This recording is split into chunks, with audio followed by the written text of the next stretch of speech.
அஸ்ஸலாமு அலைக்கும் வரஹ்மத்துல்லாஹி வபரகாத்துஹு. உங்கள் அனைவரின் மீதும் ஏக இறைவனின் சாந்தியும் சமாதானமும் உண்டாகட்டுமாக. சிந்தனைக்கு சில மணித்துளிகள்.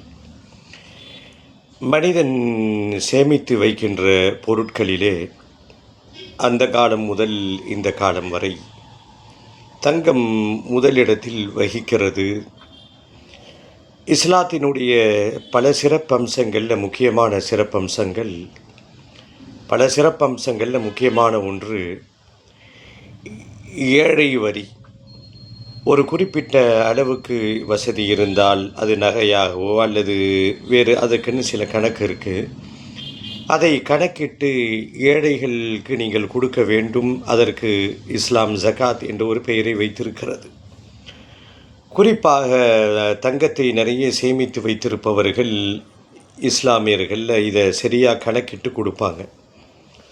அப்போ ஒரு சிறந்த சேமிப்பாக அன்றைய காலம் முதல் இன்றைய காலம் வரை இன்னும் வருங்காலத்தில் கூட தங்கம் ஒரு முக்கியமான இடத்தை பெறுகிறது. அதனால தான் என்னவோ அல்லாஹ் குரானிலே இப்படி சொல்லுவான், வெறும் தங்கங்களையும் வெள்ளிகளையும் பொக்கிஷமாக பாதுகாத்து வைத்து அது சேஃப்டி லாக்கர்லேயோ அல்லது வீட்டு லாக்கர்லேயோ யாரும் அதை களவாடி விட்டு சென்று விடக்கூடாது, யாரும் அதை திருடி விட்டு சென்று விடக்கூடாது என்பதற்காக நிறைய அடுக்கடுக்கான பாதுகாப்பல் போடப்பட்டு தங்கங்கள் இன்றைக்கு சேமித்து வைக்கப்படுகிறது. ஒரு முஸ்லீமை பொறுத்த வரைக்கும் சேமித்து வைத்துக்கொள், அது உனக்கான தேவைகளுக்கு அது பயனளிக்கும். அதே நேரத்திலே ஒரு குறிப்பிட்ட அளவு கடந்து விட்டால் அதற்கான வரியை ஏழைகளுக்கு நீ கொடுத்து விடு என்றும் மார்க்கம் சொல்லுகிறது.